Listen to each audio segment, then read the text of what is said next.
lleva por título La expiación limitada. La enseñanza que estudiaremos hoy, el sermón, lleva por título Expiación limitada, y quisiera pedir que usted esté supremamente atento y estaremos buscando muchos textos en el día de hoy. Será una enseñanza exhaustiva, así que espero que usted venga con hambre y sed de la palabra del Señor. Y si se le dificulta buscar rápidamente algunos textos, usted tenga la habilidad de escribirlos y en su casa luego revisarlos. Pero ¿qué es, pastor, esto de expiación limitada? Esto es un lenguaje bastante confuso. Bueno, básicamente se resuelve con una pregunta: ¿por quién fue que Cristo murió? Esa es la pregunta o el meollo del asunto. ¿Cristo murió, pastor? Sí. Pero ¿y por quién murió Cristo? Es decir, ¿murió Cristo por todas las personas en el planeta Tierra? Dado que Cristo murió y al morir en esa cruz reconcilió a dichas personas con el Padre, ¿Cristo murió por algunos o murió por todos? Es decir, cuando Cristo está en la cruz, Él está sustituyendo a alguien, Él está en lugar de otra persona. Entonces, ¿Él está en lugar de todos los seres humanos o Él está en lugar de algunos seres humanos? Él se entregó en la cruz, derramó su sangre por todos los seres humanos o por algunos. ¿Cuál fue verdaderamente su intención? ¿Salvar a todos los seres humanos o solamente salvar a algunos? Una pregunta importante. ¿Por qué? Porque históricamente se han desarrollado dos posturas. Hay dos tipos de respuestas a dicha afirmación. Y uno de ellos, que es el 90%, yo diría que el 99%, pero algunos afirman que es el 90%, de la cristiandad, del evangelio o de las iglesias evangélicas protestantes, se adhieren a esta postura, y esta postura afirma de que Cristo murió por todos los seres humanos, es decir, Cristo se entregó por toda la humanidad, por todos y cada uno, cada individuo que existe. Esa postura históricamente es conocida como el arminianismo. ¿Ok? Hubo dicha postura muy similar que fue desarrollada por un hombre llamado o de apellido Pelagio, cuando existía en el siglo IV aproximadamente, y en aquella época se desarrolló todo un debate con respecto a esto, y la iglesia, escuche esto, en el siglo IV condenó esa enseñanza. Después, en el tiempo de la Reforma Protestante, en el siglo XVI, alrededor de 1600, un seguidor de Pelagio llamado Jacobo Arminio adoptó aquellas enseñanzas o posturas de Pelagio. Entonces, obviamente lo malo, pues hay que adaptarlo un poco para que pueda entrar, calar. Y él afirmó dicha situación de que Cristo realmente había muerto por todos los seres humanos. Hasta el día de hoy, el 90% del cristianismo cree eso. ¿Y cuál es la postura contraria? Bueno, la postura de Agustín, y después de los seguidores de Juan Calvino, era que Cristo solamente murió por los creyentes, no por todos los seres humanos. Pero pastor, ¿y entonces qué dice la Biblia? Porque nuestro deseo es qué enseñan las Escrituras y poder así someter nuestros pensamientos, nuestra verdad a la palabra. Quiero que vayamos a la Escritura, el Evangelio de Mateo, capítulo 1.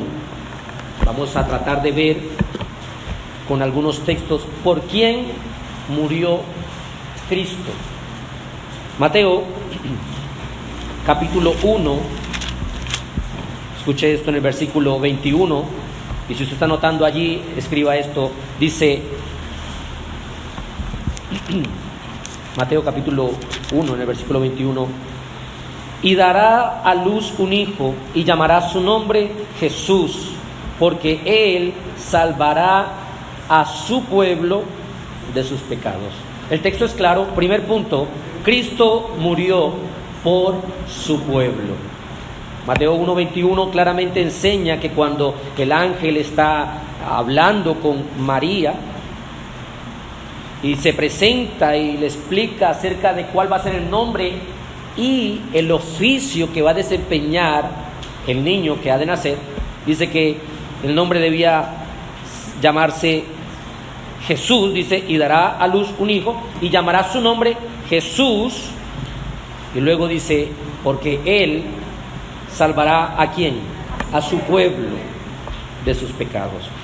Esto automáticamente empieza a ser restrictivo, o lo que denomina la doctrina, diríamos, empieza a ser limitado.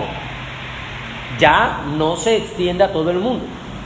Habla de que salvará a todo el mundo de sus pecados. El texto dice a su pueblo, y antes de que nuestra conciencia quiera resaltar y los pensamientos quieren decir, pero hay un texto que dice, las objeciones trataremos de abordarlas al final.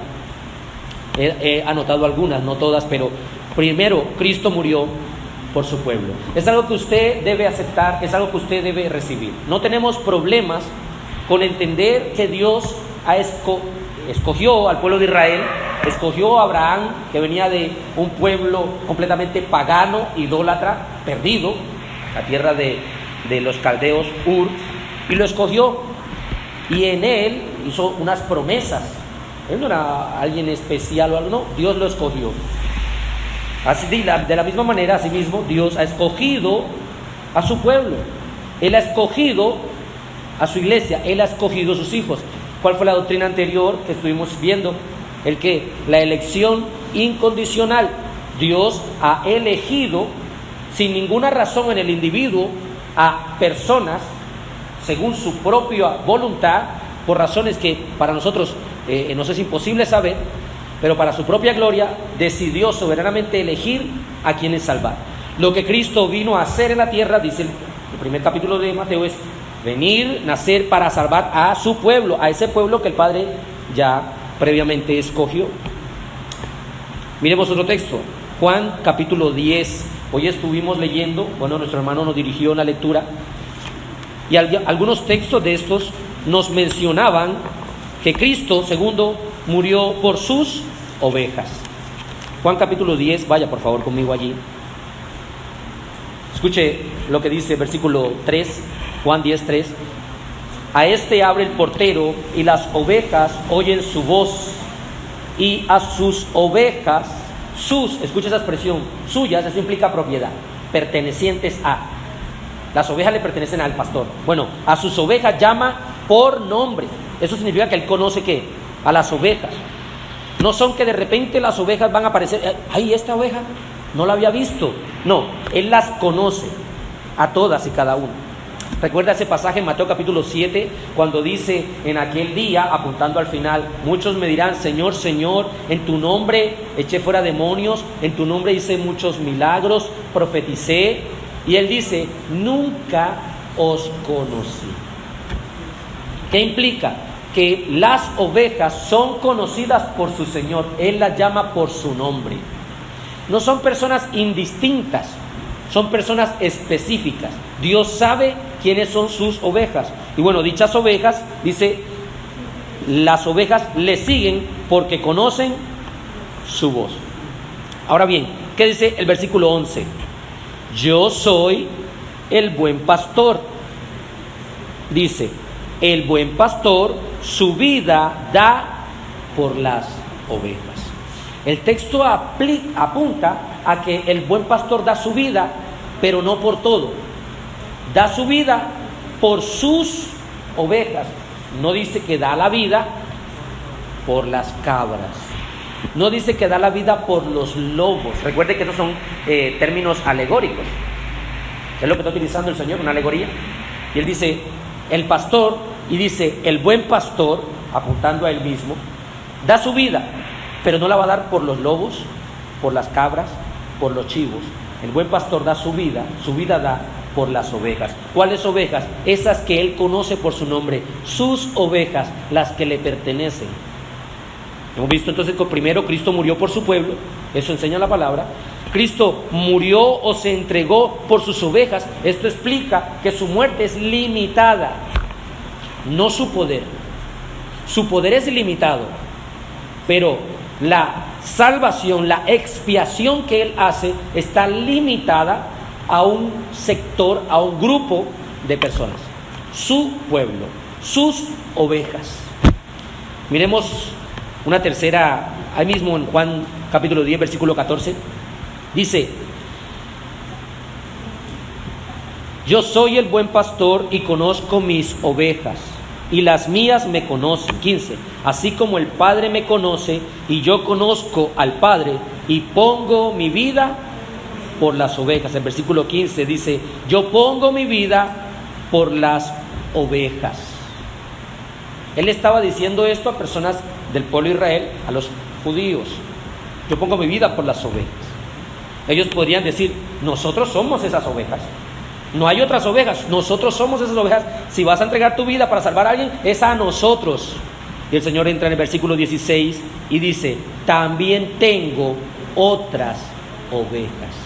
Wow, esto es impresionante, porque ahí el Señor estaba, pastor, pero pareciera que estuviera restringiendo y limitando. No, está más bien que ampliando su alcance, el alcance de su redención, el alcance de su expiación se extiende a los confines de la tierra, a todo lugar. Tengo ovejas en toda clase de partes del mundo, pero son mis ovejas.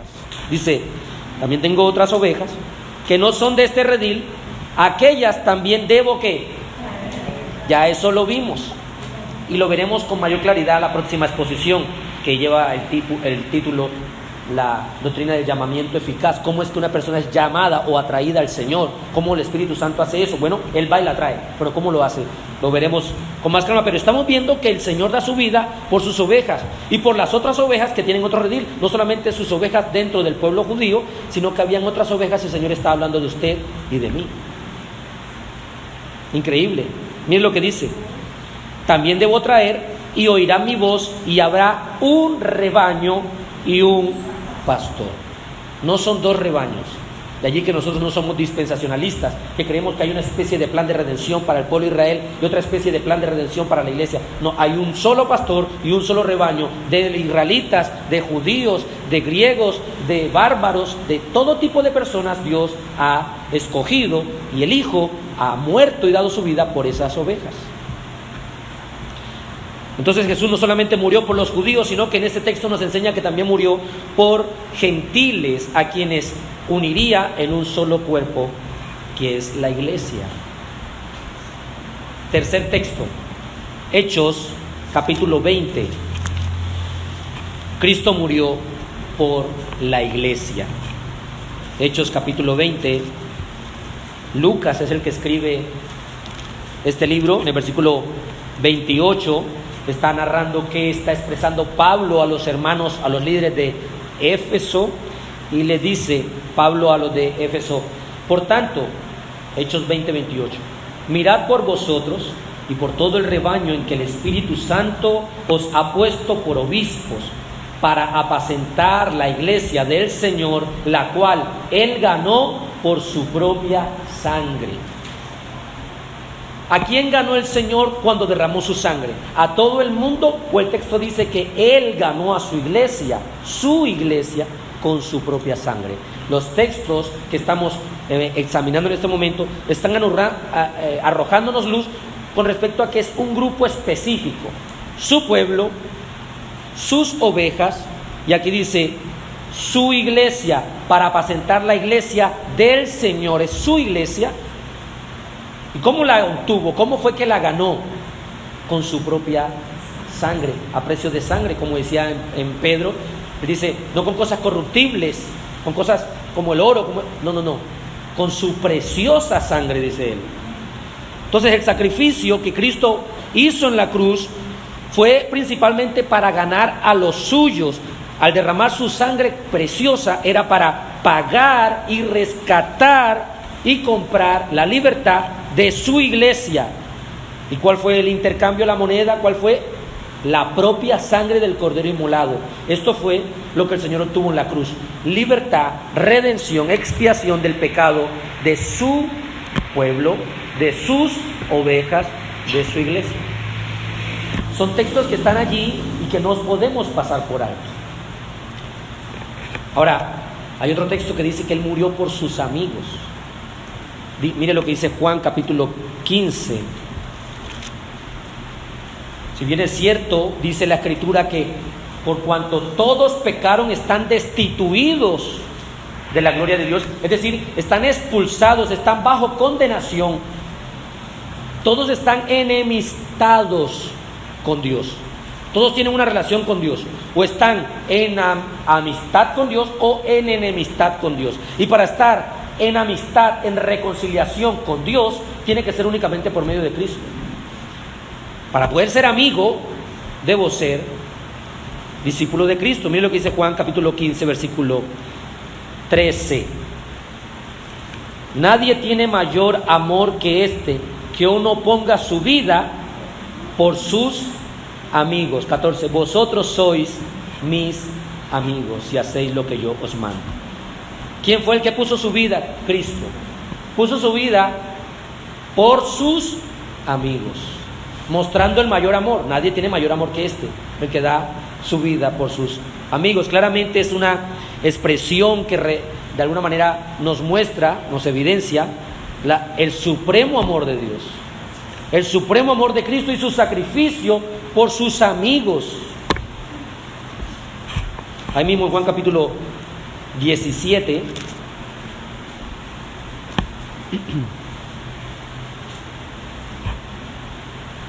miren lo que dice en el capítulo 17, en el versículo 15. No ruego que los quites del mundo, sino que los guardes del mal. No son del mundo, como tampoco yo soy del mundo. Ahora mire lo que dice el versículo 20. Mas no ruego por estos, solamente por estos, sino también por los que han de creer en mí por la palabra de ellos. Cristo estaba orando por los que iban a creer. De eso estuvimos hablando en el estudio de la confesión de fe. Aquellos que iban a creer en el Señor, Cristo oraba por ellos. Pregúntese esto. Cristo está orando, en Juan 17 se aproxima su crucifixión, y está orando, dice, no ruego por el mundo, ruego por ellos. ¿Ve? Dice, y no solamente por ellos, sino que por los que han de creer por la predicación de ellos, por la palabra de ellos, los que han de creer en mí, en Cristo. Si Cristo antes de morir estaba orando no por el mundo, no por todas las personas del mundo, sino por los que el Padre le había dado y por los que iban a creer en el tiempo futuro, no oró por el mundo. ¿Creemos entonces que Cristo, cuando iba a ir a la cruz, iba a morir por todo el mundo? Son preguntas que debemos hacernos. Cuando unas horas antes no oraba por todo el mundo, oraba por los suyos, por sus amigos, por los que habían de creer en Él. No oraba por todo el mundo. ¿Creeríamos que horas después iba a morir por todo el mundo? Eso debe generar cuanto menos curiosidad en nosotros. Miren lo que dice en Efesios, otro texto importante, capítulo 5. Pablo es el que escribe esta carta y está hablando acerca de la simetría o el paralelo que hay entre el matrimonio y Cristo y la iglesia. Efesios 5, versículo 25 al 27. Escuchen esto. Maridos, amad a vuestras mujeres, atentos, así como Cristo amó a la iglesia y se entregó a sí mismo por ella. ¿Qué dice el texto? Cristo amó a la iglesia y se entregó a sí mismo por ella. No dice que Cristo amó a la iglesia y se entregó por todos. El texto apunta a que Cristo se entregó por su iglesia, derramó su vida por su iglesia, murió por ella. 26 y 27, para santificarla, habiéndola purificado en el lavamiento del agua por la palabra, a fin, con el propósito, de presentársela a sí mismo como una iglesia gloriosa, que no tuviese mancha ni arruga ni cosa semejante, sino que fuese santa y sin mancha. Que vemos que cuando Cristo amonesta a los esposos a amar a sus esposas, les dice: el estándar o el modelo que ustedes deben guiarse o que deben seguir es Cristo. Esposos, imiten a Cristo. Cristo amó a su esposa y se entregó a sí mismo por ella. No dice que se entregó a sí mismo por el mundo. Ahora, si fuese así, habría un caos. Cristo, al entregarse no por la iglesia, por su esposa, sino por todo el mundo, ese texto no tendría sentido. Automáticamente implicaría a que los hombres amen a todas las mujeres como aman a su esposa, y eso sería adulterio. Solo pueden amar a su esposa y solamente a ella de la manera en que se les ordena que la amen. Si mira, ama a otra persona como mira, ama y trata a su esposa, entonces comete adulterio. Y eso es contrario a la palabra, a toda la escritura. El paralelo, el ejemplo, el estándar que pone Pablo es: Cristo amó a su iglesia y se entregó por su iglesia. Así que como quinto punto vemos que Cristo murió por la esposa, murió por su pueblo, murió por sus ovejas, murió por su iglesia, murió por sus amigos, murió por su esposa. Son textos muy claros. Son textos que nos muestran que no somos los hombres los que estamos limitando el alcance de la expiación de Dios, de Cristo, sino que es Dios mismo en su palabra que nos muestra que no todas las personas, realmente Cristo no murió por todas ellas.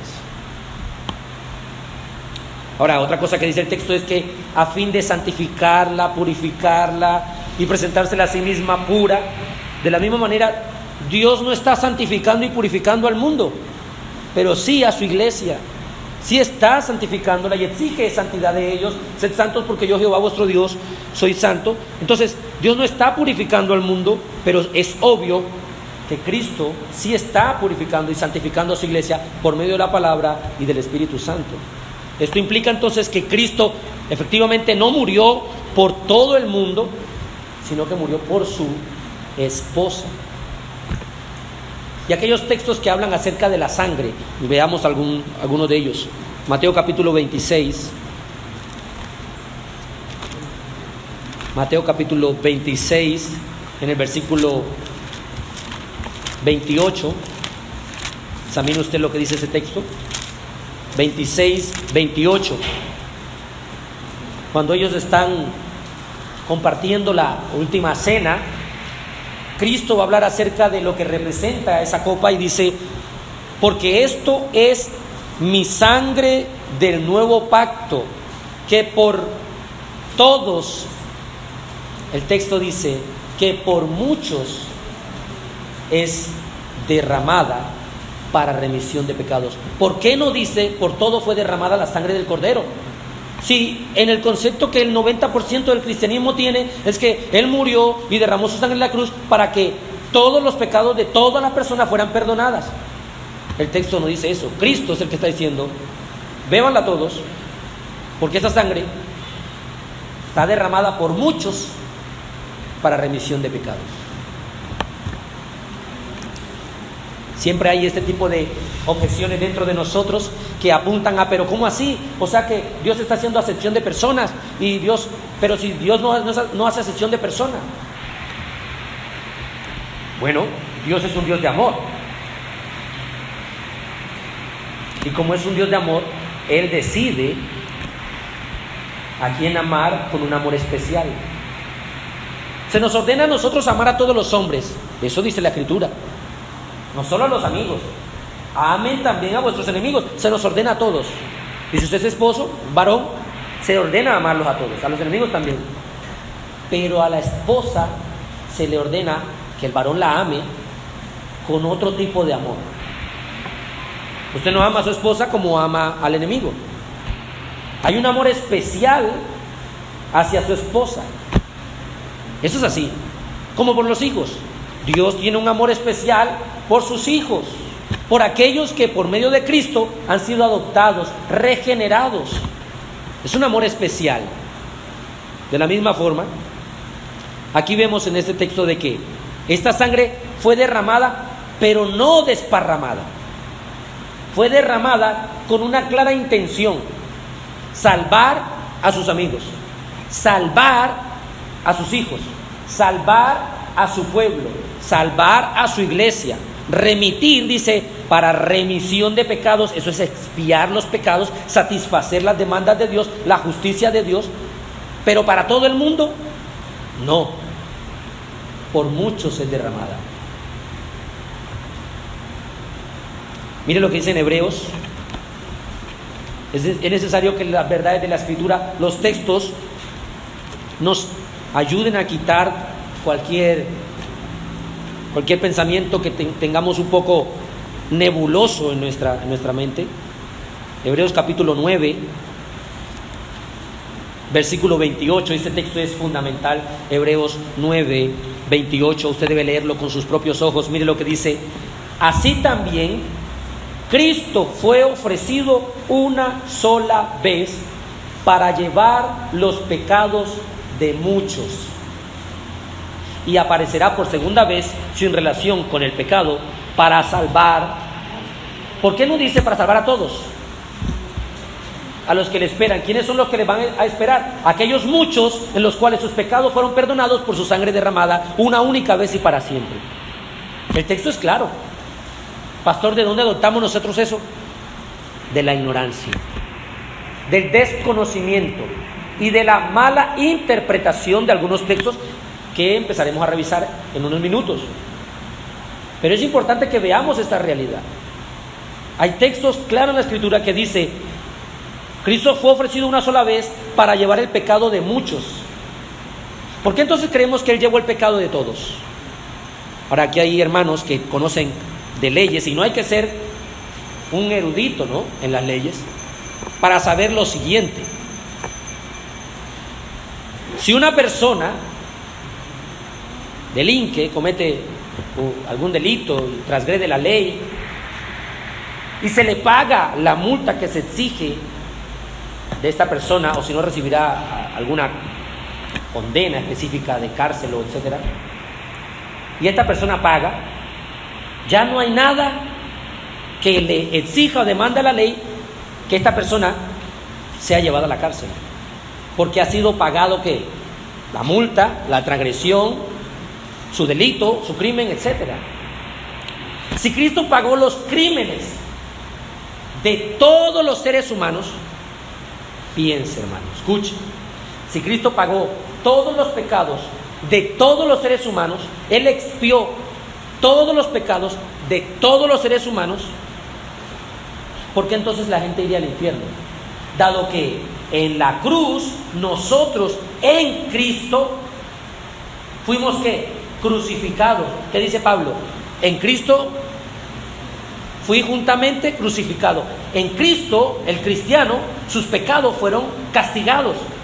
¿Por qué entonces tendrían que volver a ser castigados si ya fueron castigados? Si en Cristo los pecados de toda la raza humana, todos y cada uno de los individuos ya fueron pagados, ¿por qué esos individuos al morir después tendrían que volver a pagar si ya otro pagó por ellos? ¿Entienden? Eso crearía un problema. Por eso la afirmación no tiene sentido. Es antibíblica y, escuche, teológicamente es incorrecta. Piense, una persona paga toda su deuda y después le vienen a cobrar, ¿qué va a decir usted? Pero ¿cómo si ya pagaron mi deuda? Mi deuda ha sido saldada. ¿Cómo me van a ver? No, espera un momentico. Aquí, y usted va a mostrar que lo pasisalvo. Usted, no, espera un momentico. Eso no es así. Yo no debo absolutamente nada. Bueno, en un negocio, digamos, humano, ¿no? Terrenal. En el ámbito espiritual, si Cristo pagó todos nuestros pecados, eso es lo que dice el libro de John Owen, dice, se llama La muerte de la muerte en la muerte de Cristo en la cruz. Es un poco curioso ese nombre, es muy pequeño el libro, pero es un libro, hermano, sumamente profundo. Si usted lo puede leer alguna vez, se lo recomiendo. John Owen dice lo siguiente: ¿por cuántos pecados murió Cristo? La segunda pregunta es: ¿por todos o por algunos? Si decimos que Cristo murió por algunos pecados, automáticamente estamos condenados. O murió por todos los pecados o no tenemos esperanza. No, pues murió por todos los pecados. Ok, segunda pregunta: ¿por todos los pecados de quién? ¿De todos los hombres o de algunos hombres? Y claramente cuando nos referimos a hombres, incluimos toda clase de personas, hombre, mujer, etc. Murió por todos los pecados. pero por todos los pecados de todos los hombres o por todos los pecados de algunos hombres. Si murió por todos los pecados de todos los hombres, nadie va a ir al infierno. ¿Y por qué? Porque ya todos sus pecados fueron pagados. ¿Qué deuda tiene con Dios esa persona? ¿Por qué tendría que ser castigado? ¿Qué va a ser castigado en el infierno? ¿Por qué? Por pecador. Pero ya no dice que murió por todos los hombres. Sí. Entonces, ¿por qué tendría que volver a pagar? Porque tiene que pagar, pero ya Cristo no dice que murió por todos, Cristo también murió por él. No, pero por incrédulo. ¿Y la incredulidad es un pecado? Sí. Bueno, ¿y no dice que murió por todos los pecados Cristo? Sí. Y si él es incrédulo, también murió por la incredulidad de él. Sí. Entonces, ¿por qué ir al infierno? Si ya todos sus pecados fueron pagados.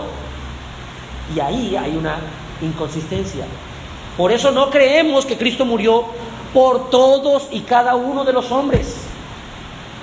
Vemos que él derramó su sangre por muchos. Tampoco son pocos, son muchos. No podemos saber cuántos. Solo Dios sabe cuántos escogió, hermanos. Pero permítame decirle esta verdad. Cuando vemos estos textos y cuando utilizamos el razonamiento a través de la Escritura, nos damos cuenta que dicha afirmación de que Cristo murió y expió el pecado de toda la humanidad no se sostiene con nada. Tiene lagunas en sí mismo, es infundamentada, porque Dios no es injusto. ¿Y cómo sería eso injusto? Si Dios castigó en Cristo los pecados de todos los seres humanos y después vuelve y los castiga a ellos en el infierno. No, Dios no es injusto. Aquellos que en Cristo fueron castigados sus pecados, ya no hay condenación para los que están en Cristo Jesús, dice la Escritura. Ya no hay condenación, pero para todos, para los que están en Cristo Jesús. Miremos otro texto y luego revisaremos algunas objeciones. Miren lo que dice Isaías en el Antiguo Testamento. Este capítulo es maravilloso, creo que es uno de los que más leemos con respecto al sufrimiento de nuestro Señor, Isaías 53. Y hay un pequeño texto que pasamos por alto, Isaías 53. Realmente nos enfocamos mucho en los textos de que Él llevó nuestras enfermedades, Él sufrió nuestros dolores, Él fue herido por nuestras rebeliones, el castigo de nuestra paz fue sobre Él. Pero hay algo que quizá no hemos notado del todo. Versículo 12, usted se lee ese capítulo en su casa, Isaías 53, y analiza el sufrimiento de nuestro Salvador. Pero en el 12 dice: por tanto, yo le daré parte con los grandes, con los fuertes repartirá despojos, por cuanto derramó su vida ¿hasta dónde? Hasta la muerte, y fue contado con los pecadores. Ojo aquí, habiendo él llevado el pecado de muchos y orado por los transgresores. Ya estaba anunciado que era así, que él llevaría el pecado de muchos, y ya muchos no es todos. Pero pastor, hay algunos textos que dicen todos, ¿cierto? Hay algunos textos que hablan del mundo, todo el mundo.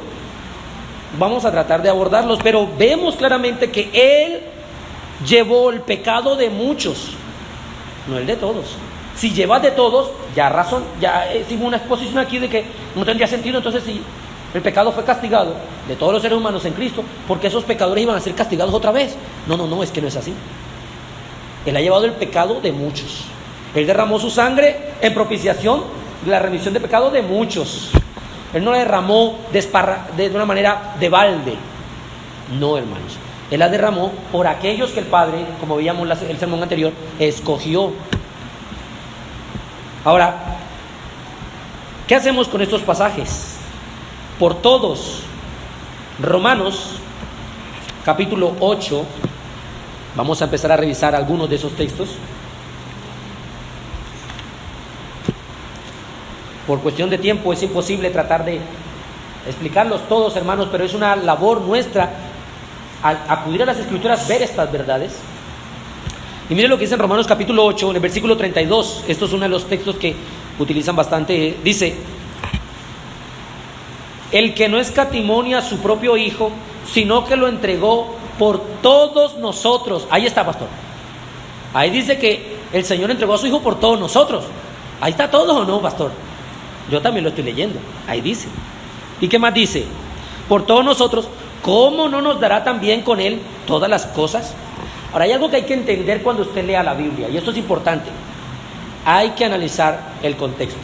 Cuando usted va a leer un libro, usted no puede empezar por la mitad, o por una tercera, cuarta parte. Usted tiene que empezar desde el inicio, para tener por lo menos un contexto, una idea. Así sucede con la Biblia. Ahí habla de que definitivamente Él entregó a su Hijo por todos nosotros. Pero, ¿quiénes son esos todos? Entonces tiene que leer antes. Versículo 28.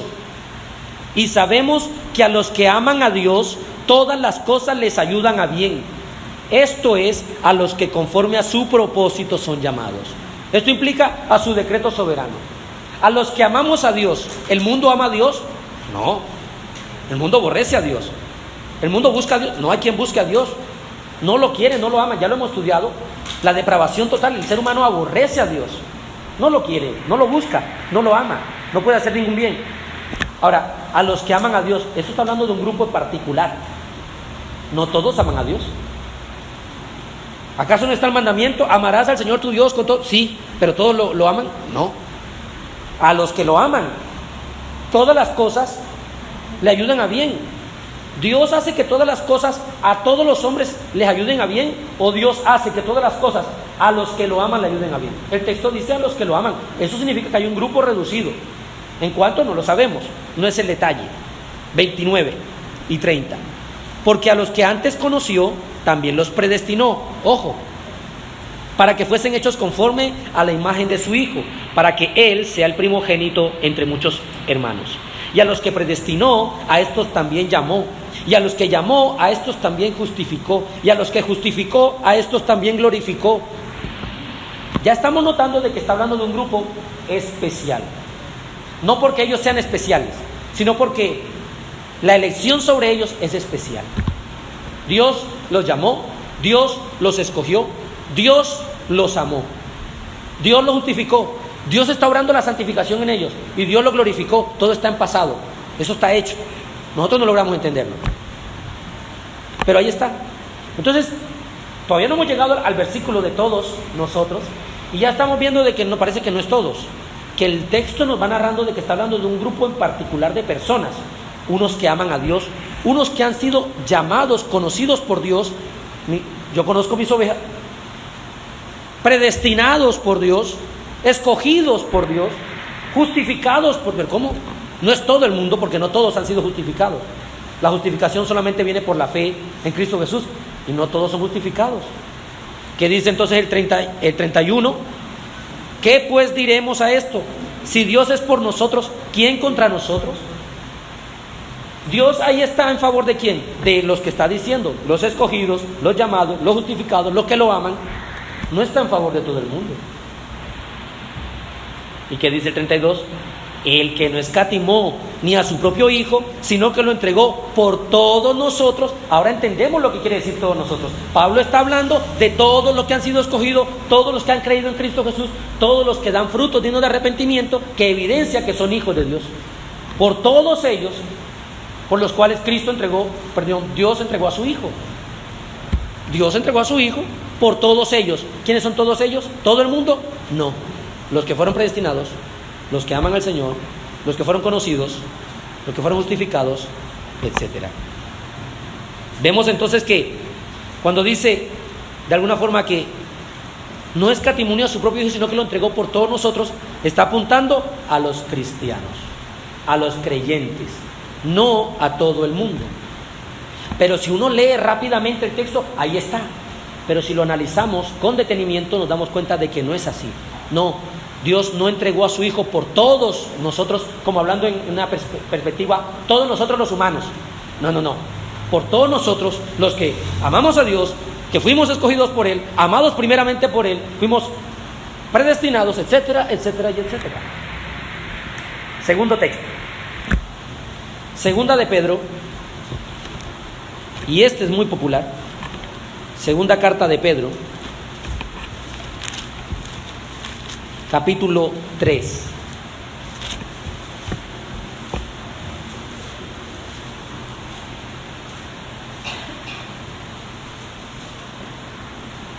Segunda de Pedro, capítulo 3, versículo 9. Escuche esto. Dice: el Señor no retarda su promesa, según algunos la tienen por tardanza, sino que es paciente para con nosotros, no queriendo que ninguno perezca, sino que todos procedan al arrepentimiento. Ahí está, pastor. El Señor no quiere que ninguno perezca, sino que todos procedan al arrepentimiento. ¿Quiénes son esos todos? Es la pregunta. Porque eso es lo que hay que analizar, hermanos. Ahí dice, todos son todos, pastor. No, espere. El texto dice: Él no retarda su promesa, sino que es paciente, y luego dice, para con nosotros. Se incluye Pedro, y está hablando con creyentes. Es paciente con nosotros, es paciente con los suyos, con sus hijos, con su pueblo. Y luego dice, no queriendo que ninguno perezca, que ninguno de los suyos se vaya a perder. Eso es impresionante, hermano. Me impacta demasiado, de verdad, la paciencia de nuestro Señor. Él soporta blasfemias, rebeliones, transgresiones, continua violación a su propia ley. ¿Por qué? Porque es paciente. ¿Con el mundo? No. ¿Cómo que no? No, porque si usted lee ese capítulo, va a hablar de que el mundo va a ser destruido. O sea, que Él es paciente con nosotros, no queriendo que ninguno perezca. ¿Ninguno de quién? De todos, de nosotros, sino que todos se arrepientan. Ese sí es de ellos. De nosotros está hablando. Todos nosotros verdaderamente nos arrepintamos. Está hablando de nosotros, de sus hijos. Es increíble, hermano, de sus escogidos, de los seleccionados por Él. El texto en ningún momento apunta al mundo. Claramente usted puede ver que el Señor no está preocupado, está paciente con los de... ¿Por qué? Si el Señor ya ha planeado las tazas de la ira, las copas, los cáliz de fuego que van a ser derramados sobre los impíos. Y eso está así, desde antes de la fundación del mundo. Así ha sido destinado por el Señor. Nosotros no vamos a mover ahora la mano del Señor de, ay Señor, ahora no. No, ¿se acuerdan de Nabucodonosor? Él hace lo que quiere en los cielos y en la tierra, y no hay quien detenga su mano y le diga, ¿qué haces? Usted le va a decir al Señor, Señor, ¿pero qué estás haciendo? ¿Cuándo? Señor, pero debió Cristo haber muerto por ti. ¿Por qué? Murió por su pueblo. No, pero ahí dice que Él no quiere que ninguno se pierda. ¿Pero qué dice anteriormente? Habla de nosotros, que ninguno de nosotros, ninguno de sus escogidos, ninguno de su pueblo se pierda. Es importante ver eso, que el retraso de su venida es por paciencia a sus escogidos. Está esperando que de alguna forma todos los que forman parte de su pueblo van a acudir a Cristo, y Él está esperando que el número total se complete de los hijos de Él para entonces venir. Eso no es amor, hermano, eso es más que amor, hermano. Una paciencia impresionante. Pero no con los de allá, con nosotros, con los de acá, hermano. Tercer texto que genera mucha confusión. Está en Primera de Juan, justamente ahí. Usted está en Segunda de Pedro, automáticamente sigue Primera de Juan, capítulo 2, versículo 2. Y ojo, porque este sí es bastante interesante. Primera de Juan 2, 2. Y él, el que escribe esto, es el apóstol Juan. Y él, refiriéndose a Cristo, es la propiciación por nuestros pecados, y no solamente por los nuestros, ojo aquí, sino también por los de todo el mundo. Ahí está, pastor. Ahora sí, Él no solamente fue propiciación por nuestros pecados, dice Juan, sino también por los de ¿qué? Todo el mundo, pastor. Así que sí, por todo el mundo. Pero ¿será así, hermanos? Para entender estas cosas, hermanos, hay que entender el contexto cultural. Y usted tiene que entender que ellos eran ¿qué? Judíos. Juan sabía y conocía que en el contexto cultural, hasta el mismo Señor Jesús sabía, Ellos creían que la salvación no solamente venía de los judíos, sino que era ¿para quién? Para los judíos. Así que la salvación es para nosotros, de nosotros y para nosotros. Para que no quede en duda, esto es excluyente, aquí para nosotros y punto.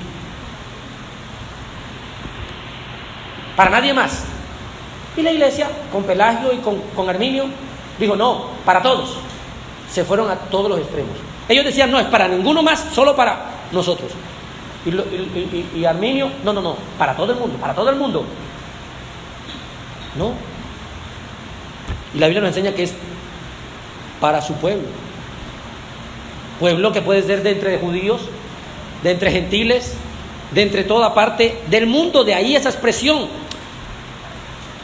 Hermanos, de repente tenemos una fiesta. Escuche voy a decir, esta ilustración cumple el objetivo.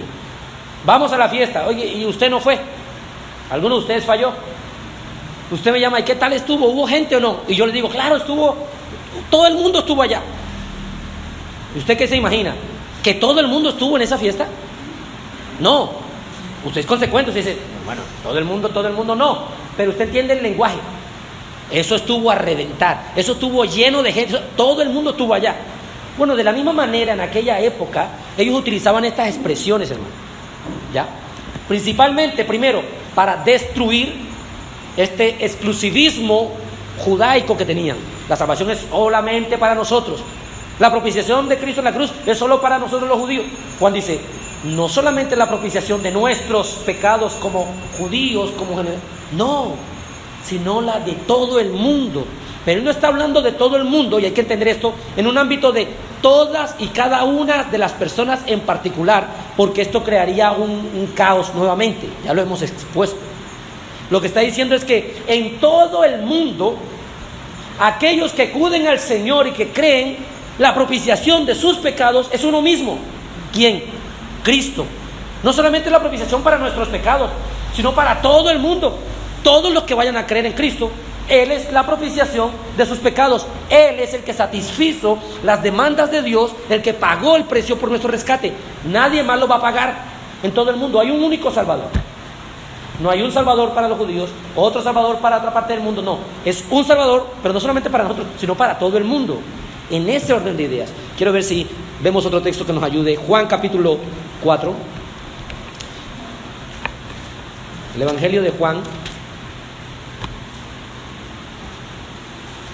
Capítulo 4, usted debe saber esta historia donde Cristo, nuestro Señor, está con sed y van hasta Samaria y habla con la samaritana, esta mujer que le ofrece, bueno, ella no le ofrece agua, él le pide, dame de beber, ella no, como si los judíos y los samaritanos no nos hablamos, ¿por qué me estás hablando? ¿Qué te está pasando?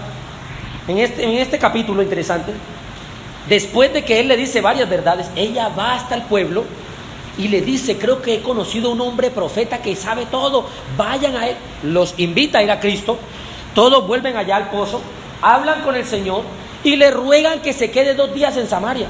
O sea, están tan encantados con la verdad, con la doctrina que le enseña. Usted debe estudiar esta verdad. Mire lo que dice versículo 40, Juan 4, 40. Entonces vinieron los samaritanos a él y le rogaron que se quedase con ellos, y se quedó allí 2 días. Y creyeron muchos por la palabra de él. Imagínense que el Señor mismo, el máximo expositor, el sabio de sabios, el que conoce las estrellas por su nombre, predicó y no todos creyeron. Dice, ¿creyeron qué? Muchos a la palabra de él. 42, ojo aquí.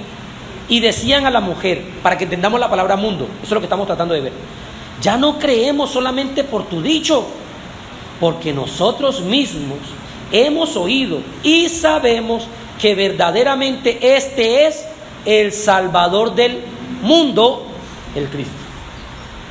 ¿Ve? La misma presión. ¿Quién escribió primero de Juan? Juan. ¿Y quién escribió el Evangelio de Juan? Juan. Estamos hablando de Juan, escuche. Él sabía la correcta utilización de estas palabras. Pero nosotros cuando leemos mundo, se nos arma un mundo, ¿verdad? Ah, no. Mundo, pastor, significa mundo. ¿Qué dice Juan 3:16? Porque de tal manera amó Dios al mundo. Ahí está, pastor. Ya, mundo es mundo. Pues calma. Hay que entender los textos en su contexto. ¿Qué vemos? La samaritana le dijo, los samaritanos le dijeron a la muchacha, definitivamente No por lo que tú dijiste, ya lo comprobamos al oírlo. Él es el Salvador del mundo. ¿Pero acaso estaban diciendo que todo el mundo iba a ser salvo? No, porque no todos creyeron. El mismo texto está diciendo muchos creyeron. Eso significa automáticamente que los otros no creyeron. No iba a ser salvador de los otros. Iba a ser salvador de los que creen. Y es salvador de los que creen. No importa en qué parte del mundo estén. Por eso se regocijaron. Porque ahora todas las naciones tendrían esperanza. Ya no solamente Israel. Él iba a ser y es el salvador de todo el mundo. En ese sentido.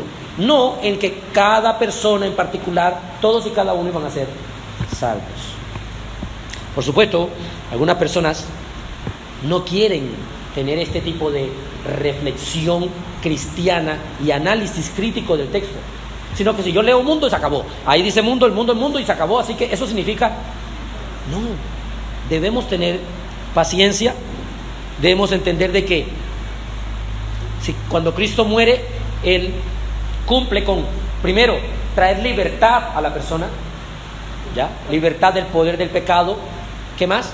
¿Libertad de qué? Del castigo del pecado. También trae a la persona una morada, una herencia eterna. Cuando Cristo muere por esa persona, tiene una herencia eterna allá en los cielos, una morada, tiene una patria celestial. Todo el mundo tiene patria celestial. Piensen, hermanos. Todo el mundo, todos y cada uno de los individuos, no importa lo que haga, no importa cómo viva, todos y cada uno de ellos, por ellos murió Cristo, así que todos ellos tienen una morada ya. ¿Se imaginan? No tiene ni siquiera un aspecto lógico, es incluso irracional esto. Pero hay personas que lo piensan así. Así que cuando en estos pasajes vemos que se habla del sacrificio de Cristo en la cruz, de que su muerte expiatoria o de redención de nuestros pecados no fue solamente por los judíos, sino por la de todo el mundo. Implica a aquellas personas en todo el mundo que creerán en Él. No solamente expió los pecados de los judíos en particular, sino la de los ingleses, griegos, españoles, europeos, americanos, colombianos, franceses, de todo el mundo. No importa en qué lugar se encuentre, aquellos que se arrepienten y creen en Él, Él es verdaderamente ese Salvador. Miremos otro texto, Tito, capítulo 2. Este es Pablo, que le está escribiendo a Tito, uno de sus amados discípulos, lo está preparando para el ministerio pastoral. Tito capítulo 2, y este versículo es importante porque aquí sí definitivamente menciona a todos los hombres, porque mundo de pronto puede ser un poquito ambiguo, pastor. Bueno, está bien, mundo como que le creo, pero o la de Romanos cuando dice todos nosotros, pues al decir todos nosotros como que también no me convence, pero si dice todos los hombres, ahora sí dice todos los hombres. Tito 2, versículo 11, dice Pablo a Tito: porque la gracia de Dios se ha manifestado para salvación a todos los hombres. Aquí fue, pastor. Este sí es, porque ahí está clarito, todos los hombres. Ya no que mundo, que significa esto, no. Todos los hombres, automáticamente todos los hombres. ¿Será así? ¿Qué hemos ido aprendiendo? Hay que leer el texto en su contexto para poder comprender lo que está diciendo el autor. Todos los hombres, hermanos, cuando apunta ahí, no está diciendo Pablo que la salvación es universal. Esa es una enseñanza falsa. Al final todos nos vamos a salvar. Todas las religiones son lo mismo. Al final, lo importante es que todos vamos a ir a Dios. Cuidado, eso no es así. Eso no es así. Pero aquí dice que la gracia de Dios se manifestó para salvación de todos los hombres, así que todos los hombres van a ser salvos. No, eso no está diciendo el texto. Se ha manifestado su salvación a todos los hombres, sí, ahí está.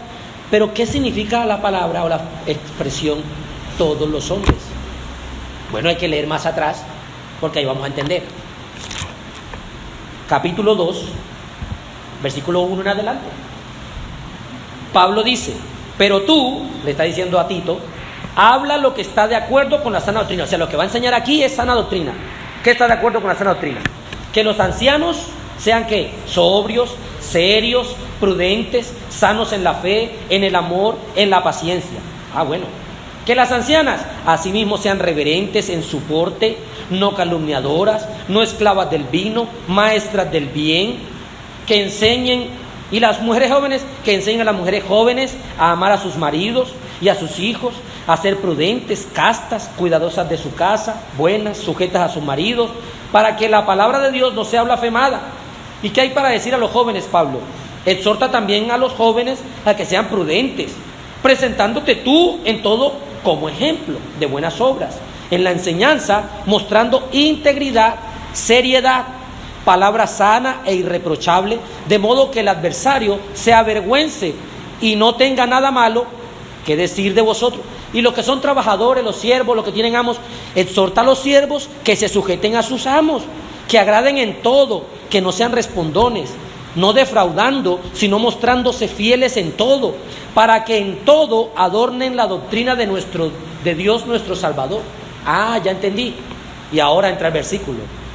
Porque la gracia de Dios se ha manifestado para salvación de todos, a todos los hombres. Pastor, no entiendo todavía.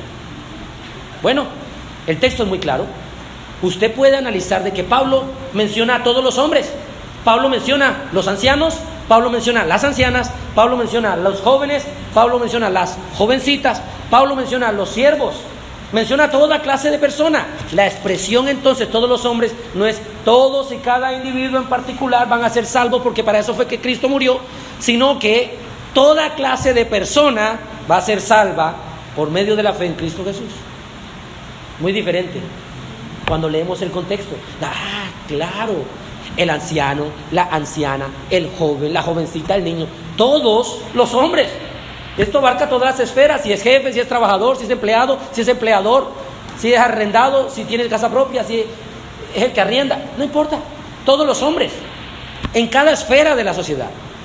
No importa el estrato, no importa el nivel de educación, todos los, ahí está hablando de cómo se extiende a cada área y aspecto de la vida del género humano y no a cada individuo en particular. Los ancianos son salvos por la fe en Cristo Jesús y nada más que en Cristo Jesús. Las ancianas de la misma forma, los jóvenes, las jovencitas, los niños, los trabajadores, los empleadores, todos los hombres.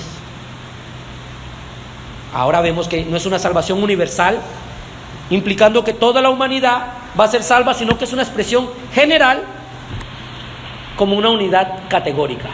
En cada categoría Dios va a salvar a esas personas, a los suyos, a sus escogidos, no a todos y cada individuo en particular, sino que el perdón se ofrece al mundo entero, pero solo es recibido para los que creen en su nombre. Otro texto para que nuestra conciencia sea más sometida a la verdad. Primera de Timoteo, 2 o 3 páginas atrás después de Tito. Primera de Timoteo, capítulo 1.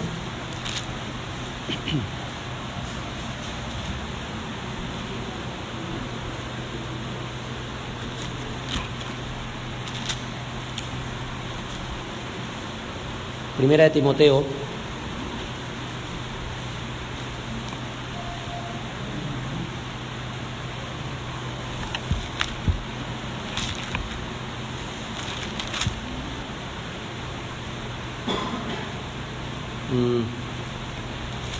y yo me aseguré de revisar ese texto y parece que no es.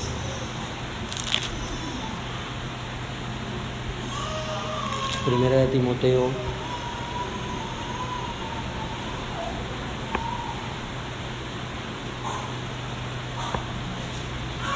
Deme un minuto, hermano.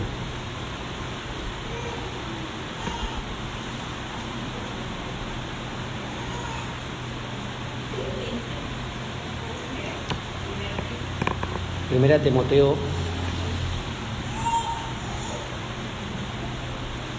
15, parece que sí, ese es.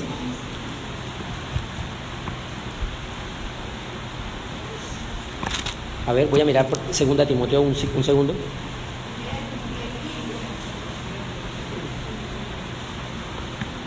Bien, dice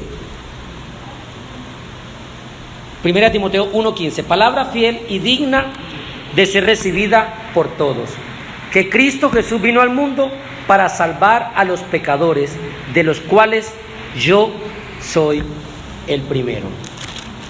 El primero. Este también dice, no es el que quería, o no es el que anoté, quedo debiendo ese texto, hermanos, en donde Pablo especifica de que de alguna forma Cristo se entregó en rescate por todos. La palabra rescate implicaba aún mucho más, pero vayamos por favor a Mateo capítulo 20 y vamos a ver que el rescate que el Señor hace, Mateo capítulo 20, versículo 28. Este todos tiene una implicación. Ya, ahorita lo miramos. Entonces, Mateo capítulo 20, versículo 28. Como el Hijo del Hombre no vino para ser servido, sino para servir, aquí, y para dar su vida en rescate por muchos. ¿Ok? La expresión todos que utiliza Pablo, que ahorita el texto se nos ha pasado, está restringida a la verdad de Cristo. El mismo Señor está diciendo que Él no vino para ser servido, sino para servir y para dar su vida en rescate por muchos. Bueno, de alguna forma, la palabra todos está limitada a esos muchos. Cuando dice, ¿qué versículo es? 1 Timoteo 2, 6. Voy a tomarme el atrevimiento de leerlo. Estaba seguro que era ese. Ok, dice, sí, correcto, este es 2, 5 y 6. 1 Timoteo 2, 5 y 6. Porque hay un solo Dios, ese texto es muy hermoso, y un solo mediador entre Dios y los hombres, Jesucristo hombre, el cual, está hablando de Jesucristo, se dio a sí mismo en rescate por todos, de lo cual se dio testimonio a su debido tiempo. Entonces esta expresión a veces se utiliza, Él se entregó en rescate por todos, y cuando uno no tiene un conocimiento pleno dice, oiga, entonces si es verdad, se entregó por todos, a rescatarlos a todos. No, hermanos, este todos debe ser interpretado a la luz de la Escritura. Cristo nos dijo allá en Mateo 20, 28, de que Él que se dio en rescate por muchos. Todos esos muchos es por los que Él vino a entregarse. Es todos esos muchos. Ahora, si fuera todos, implicaría una colisión, una cosa extraña. Conclusión, hermanos. Pablo en Romanos, capítulo 1, versículo 16, dice, porque no me avergüenzo del Evangelio, porque es poder de Dios para salvación, y dice, a todo aquel que cree, al judío primeramente, y después al griego. No está en nosotros el investigar. ¿Será que a mí? ¿Será que me escogí? No. El mandato a nosotros como seres humanos es arrepentirnos de nuestros pecados y creer en Cristo Jesús como nuestro Salvador. Es lo que debemos hacer, es arrepentirnos de la conducta, de nuestros pecados, de lo que hemos estado haciendo y acudir al Señor, evidenciando este arrepentimiento con cambio. Dicho cambio que Cristo obra en nosotros y lo efectúa por medio de su Espíritu Santo. No está en nosotros querer instigar cuáles serán los designios y no, pero es decir, Padre, yo pensaba que tú habías enviado a tu Hijo a morir por todos, pero tu palabra es suficientemente clara. De aquí a mañana usted va a encontrar otro texto, porque hay muchos textos que aparentemente están diciendo por todos, por todo el mundo, pero no tiene ningún sentido esa afirmación. Lo que sí sabemos es que el Evangelio, y que esto quede claro, debe ser ofrecido a todas las personas sin distinción y sin acepción de personas. A todos por igual se les extiende el mismo llamamiento de arrepentimiento y fe. Por eso no predicamos, ni ellos lo hacían, diciéndole a las personas inconversas, Cristo murió por ti, porque no lo sabían. Ellos no afirmaban, ven a Cristo porque Cristo murió por ti. No, ellos sí decían eso con los que ya eran cristianos. Cristo murió por nosotros, hermanos. Cristo se entregó por nosotros. Pero no se lo decían a las personas que no creían. Les decían, arrepiéntanse de sus pecados y crean en Cristo. Vengan a Cristo, abandonen esa vida de pecado, vengan al Salvador. Y entonces aquellos que verdaderamente son salvos, hermanos, podrán apreciar la dulzura, la hermosura, la profundidad, la anchura, la altura del amor de Cristo en ese sacrificio por nosotros. Oremos. Padre, te damos gracias.